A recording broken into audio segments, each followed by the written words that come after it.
Me complace mucho tener acá a Gabriel Reyes, con él vamos a analizar temas que ocupan la agenda informativa en nuestro país. Una vez más se propone una fecha que es el próximo 1 de mayo, bueno, convocada por el presidente encargado Juan Guaidó, una movilización que se definió por él mismo el pasado 19 de abril, que además fue Viernes Santo, que fue uno de sus últimos actos públicos, o al menos el más reciente. Y me complace mucho tenerte porque además tienes una visión muy objetiva de lo que pudiera ser, y sobre todo en un momento como este, Gabriel, analista político hay que decirlo, la gente suele, o el venezolano, ante una necesidad que tiene por ya las carencias que todos sabemos de servicios públicos, el alto costo de la vida, tiene la necesidad en este momento de encontrar respuestas rápidas a una crisis que se viene trabajando y a una tragedia que ha ocupado a Venezuela durante los últimos 20 años. ¿Cómo ves tú el próximo 1 de mayo? ¿Qué crees tú que va a pasar más allá de una movilización que, según la dirección política de oposición, pues pudiera ser masiva? ¿O Bueno, va a ser masiva? gracias por la invitación. Yo creo que después del 1 de mayo inevitablemente vendrá el 2 de mayo. Yo no creo en las fechas, en los hitos históricos para convertirlos en supuestos puntos de quiebre. Se hablaba del 23 de enero, después fue el 19 de abril con el Cabildo, ahorita es el 1 de mayo. Y en realidad lo que estamos haciendo es generando expectativas a través de cada fecha para visibilizar las crisis que existen, como tú bien has dicho, en los hogares venezolanos. La crisis es una crisis estructural, no es coyuntural. Cada vez la gente necesita más, hasta sociológicamente, una válvula, una ventana para hacer catarsis sobre una realidad que es pasmosa, que es algo denigrante, la miseria en la que está sumida el pueblo venezolano. Pero lo importante en este instante es que entendamos que la movilización no puede ir atada a fechas donde, ok, salimos el 1 de mayo, nos regresamos y vamos a esperar cuándo es la próxima vez, el 24 de junio, la batalla de Carabobo, o sea, lo hacemos, no. O sea, si nosotros queremos plantear la visibilización total de la crisis de nuestros hogares y generar con esto un punto de quiebre real, una verdadera amenaza a la continuidad del régimen, nosotros no podemos estar amarrados a la fecha. Eso no lo hizo la primavera árabe, no lo hizo tampoco la primavera europea, ni lo han hecho tampoco en Argentina. Cuando los argentinos decidieron que de la Rúa no estaba llevando el país por la senda correcta, salieron a la calle sin atender fecha y estuvieron varios días con sus noches en la calle. Nosotros estamos como que con nuestra propia idiosincrasia, donde muchas veces es comodidad, planificando nuestro derecho constitucional de la protesta, en virtud de que salimos el 1 de mayo de 10 de la mañana a 2 de la tarde, nos regresamos por la casa y ya protestamos, a esperar que nos llamen de nuevo a otra protesta. Y eso no puede ser, porque la agenda pública es de todos los días. La agenda pública tiene madres que no tienen que darle de comer a sus hijos, gente que muere de muengua por una medicina. Estamos en un país donde el 70% está con un salario de $3 al mes. Y no podemos vivir de esa forma. El manejo de la expectativa, y en tu introducción y tu pregunta inicial decía, bueno, la gente quiere una solución rápida. Esa no existe. La destrucción de un país en 20 años, o sea, un cáncer no se cura con una aspirina. O sea, que Juan Guaidó asuma la presidencia, no va a haber luz en Venezuela porque llegó Juan Guaidó. O sea, la destrucción del sistema eléctrico es algo que lleva años en restablecerse de forma idónea. Tampoco el aparato productivo nacional se va a restablecer. Eso trae consigo que si la oferta de los productos no es suficiente, la carestía y la escasez no se va a curar de la noche a la mañana. El venezolano tiene que desmontar su expectativa inflada de que el cambio es un cambio automático y tiene que empezar a razonar sobre la base de una expectativa del trabajo de todos, porque tampoco es Juan Guaidó quien lo va a lograr. Somos nosotros los venezolanos incorporándonos en una actividad de reconstrucción de un país, porque no podemos salir del socialismo con más socialismo. Si aquí un político se para y le dice a la avenida Francisco de Miranda repleta, señores, no tengo más nada que darle que sangre, sudor, lágrimas y trabajo, tal vez la mitad de lo que están ahí se vayan, porque lo que están esperando es oír, y cuando se vaya este señor van a tener su nevera llena y no van a hacer colas para tal cosa, y eso no existe. El venezolano tiene que entender, tiene que poner los pies sobre la tierra. La objetividad es entender que la destrucción que el país vive no se soluciona en días ni en semanas y tal vez tampoco en años. Tenemos que entender que por más voluntad que tenga la gente de afuera, somos nosotros los de adentro que tenemos que resolver esto con una cuota de sacrificio mucho mayor, porque hay gente que dirá, más sacrificio. Sí, porque tu sacrificio es como víctima. Ahora tu sacrificio tiene que ser como actor de la reconstrucción de un país, no más mesías. El liderazgo está en nosotros, no en quien se para con las arengas. Si nosotros no asumimos que somos agentes de cambio, no vamos a cambiar. Y no es el político que se pare, no es el que promete. Y el que está prometiendo elecciones tiene que entender que va a tener un país de espalda, porque Venezuela no quiere votar mientras esté pasando algo. Que quienes tenemos la oportunidad de cubrir puntos de Guaidó, tenemos también el oído para escuchar lo que dice la gente, y la gente lo ve ciertamente como un ídolo.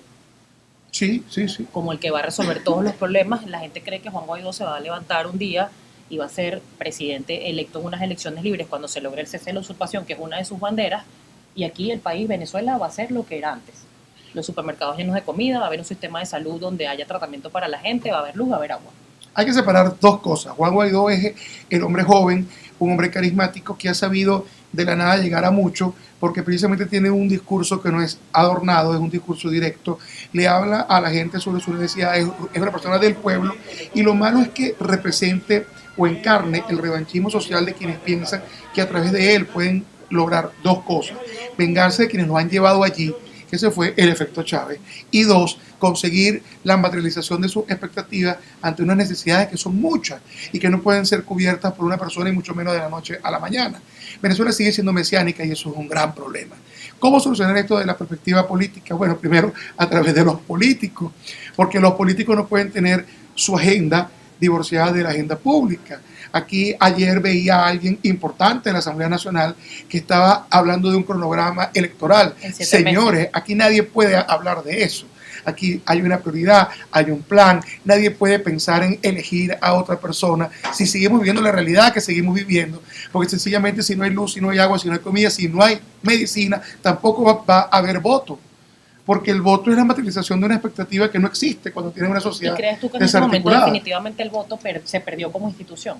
El voto es otra de las instituciones que la anomia ha destruido en 20 años. Se le pierde la credibilidad al voto con unos árbitros de dudosa credibilidad porque tienen un sesgo, fueron militantes del oficialismo, y entonces la oposición cada vez más creciente y numerosa no puede creer en esos árbitros. Tampoco se puede creer en la maquinita, porque entonces todas las leyendas y no leyendas alrededor de lo que es el voto electrónico. El voto se ha fragmentado, el venezolano no cree en el voto. El venezolano pudiera creer en un voto con unos árbitros que fueran técnicos y no militantes, pudiera creer en un retroceso para muchos tecnológicos históricos de la papeleta con la que se votaba cuando tú eras muy chiquita, que el acta mata voto. Sí, pero sin que el acta mate voto, con que la papeleta se cuente en la caja como debe ser. Nuestra democracia adolece de credibilidad. La gente no entiende que nosotros no podemos jugar a una democracia que ya no existe, y que precisamente lo que hizo que Chávez llegara, que fue el resentimiento de las masas contra un sistema, es lo que va a hacer que Maduro salga por una vía electoral. Pero para eso hay que contar los votos como debe ser. La agenda electoral no tiene cabida en un país de miseria, no tiene cabida en un país donde las necesidades básicas no son cubiertas, en un país donde la expectativa es un cambio para poder comer. Nosotros estamos en un primitivismo absoluto, y en este primitivismo las instituciones como el voto no tienen cabida. Entonces, desde aquí, desde esta tribuna, yo le pido a quienes se hacen llamar líderes políticos que escondan ese discurso electoralista y se concentren en un discurso que rescate las expectativas reales de un cambio que de alguna manera pueda permitir que los venezolanos entiendan que no merecemos lo que estamos viviendo. Los profesionales. ¿Y crees que eso se está entendiendo en este momento, no, Gabriel? Más allá del tuit y la declaración ayer del diputado Stalin González, que hay que decir generó una reacción, un efecto dominó muy negativo en sus redes sociales, porque precisamente la gente le reclamaba cómo ir a elecciones con el CNE, que ya todos conocemos, y sabemos además que ya han demostrado con los años que es un brazo político del PSV, pero ¿crees tú que están haciendo lo correcto los partidos en este momento? No, ¿Están haciendo un buen papel? No. ¿Cómo recuperar la ruta entonces? Es que la figura de Juan Guaidó cada vez debe estar más separada de un entorno que lo que hace es plantear una agenda política totalmente divorciada de las necesidades de un pueblo que está esperando.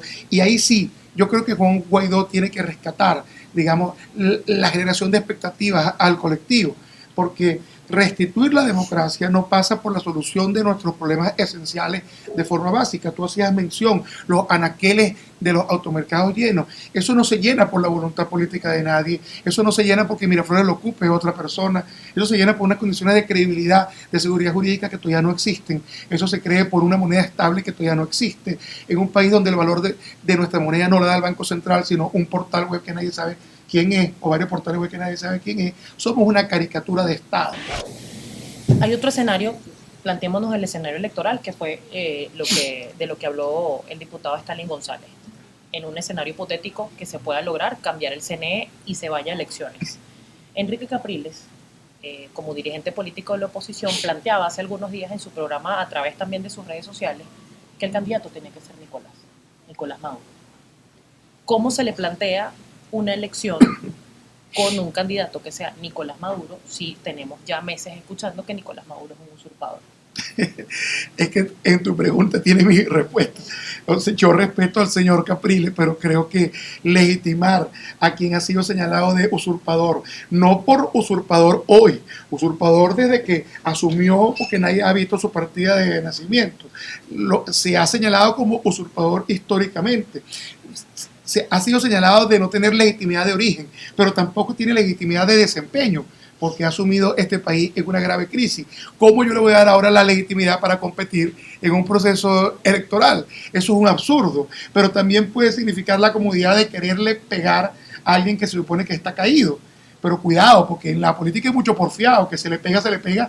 Quien me oye, muchos jóvenes no saben lo que es un porfiado. Tú quizás tampoco sabes lo que es un porfiado. Sí sé, pero... Era un juguete cuando uno era pequeño, que era redondo, que uno le pegaba y se devolvía.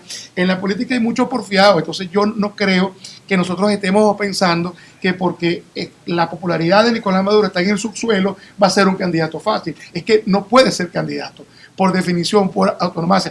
Que el chavismo quiere tener otro candidato, bueno, eso es otra cosa. Yo no le puedo dar la espalda al 15, al 20, al 12, al 23% de los venezolanos que piensan que ese proyecto político es el correcto. Si yo quiero desmontar esto, no puedo ser igual que los que han, digamos, castigado el disenso, los que han violentado el principio del pluralismo en Venezuela, que lo establece la Constitución. Si yo de verdad quiero ser demócrata, tengo que darle cabida a todo el mundo. Hay muchas preguntas acá, y una es, y regularmente cuando hacemos encuentro digital, todos los jueves a través de Caraota Digital, es el artículo 187, numeral 11. Mucha gente incluso se lo grita en actos públicos a Guaidó, que venga la intervención extranjera, que se aplique el artículo 187, numeral 11. ¿Qué tan viable ves que desde afuera, desde el extranjero, se pueda solucionar? Ojo, y más allá de lo que ha dicho incluso Juan Guaidó, que es necesario que la gente esté en la calle, que es necesario que la gente muestre el malestar, el descontento y la inconformidad que tienen con esta crisis, pero la gente sigue apostando a esas soluciones rápidas que te mencionaba al inicio. Mira, a ningún paciente lo operan si no tiene síntomas. El artículo 187, numeral 11, es una ilusión legal de la que muchos se adhieren porque quieren estar en su casa viendo por DirecTV lo que sucede en la calle cuando los marines lleguen. Eso no tiene sentido. Eso no tiene ningún sentido. Juan Guaidó está en lo correcto. La única forma de apelar a la ayuda internacional es agotar la vía de la participación masiva. Y los venezolanos todavía somos protestantes por horario. Todavía esperamos la convocatoria. No se pierda el próximo 1 de mayo nuestra propia... No, cuando el venezolano entienda que si un país está realmente en crisis, la crisis no está en una agenda, sino que la crisis es hoy, mañana, porque yo no tengo luz hoy, tú no tienes agua. Esa crisis no es cuando me programen una participación un sábado en una avenida que cierren de un municipio controlada por la oposición. No, la protesta es un derecho constitucional que de forma cívica y organizada tiene que estar en todo el país y cualquier día y todos los días. Hay otras preguntas que te decían y ya tenemos que despedir, y rápidamente si la puedes responder. Tu propuesta, ya lo has dicho, hay que activarse, hay que reclamar, hay que estar en la calle, pero la propuesta... si tuvieras el poder de hacerlo y como ciudadano, ¿qué sería lo primero que harías para que el venezolano cambie su conducta? De muchas veces, y no todos son así, pero lamentablemente aquí también se instauró el conformismo, sí, como parte además de la política del régimen de Nicolás Maduro. Pero si tuvieras la capacidad de cambiar en algo o de empezar a mejorar a Venezuela, ¿qué harías primero? Aquí hay grandes comunicadores. Mi experiencia como 12 años como profesor de posgrado de comunicación social me enseñó que aquí hay grandes comunicadores. Y yo creo que hay que generar una campaña de comunicación masiva que llegue a todos los que nos ven, los que nos oyen, una campaña de vergüenza. Eso es lo que tenemos que recuperar. Recuperemos nuestra vergüenza. Recuperemos el no perseguir una caja clap. Recuperemos el no pararnos a hacer una cola para esperar por algo. Recuperemos nuestra condición de amor propio, que la perdimos. Y es algo que tú dirás que no tiene que ver nada con la política, tiene que ver mucho. Porque cuando el venezolano recupere su vergüenza y su amor propio, no va a perseguir la bolsa clap. Va a querer sembrar, va a querer tener su propio negocio. Estamos en un país de emprendedores, no un Estado que nos regale cosas. Socialismo no se cura con socialismo. Y para eso tenemos que comenzar con una campaña comunicacional, donde yo sé que tú serías una de las abanderadas para llevar ese mensaje a quienes te ven siempre, te vemos y te escuchamos. Te agradezco mucho, Gabriel. Tus redes sociales, por favor, para que la gente también te siga. En Instagram y en Twitter, @G de Gabriel Reyes, G de González, @G Reyes G. Gracias. Allí lo tiene Gabriel Reyes, analista político, quien muy amablemente nos acompañó en este encuentro digital de todos los jueves a través de Caraota Digital. Toda esta entrevista completa la vamos a compartir por Instagram y también, por supuesto, por nuestro canal de YouTube y nuestro portal web. Muchísimas gracias y que Dios bendiga a Venezuela. Feliz día.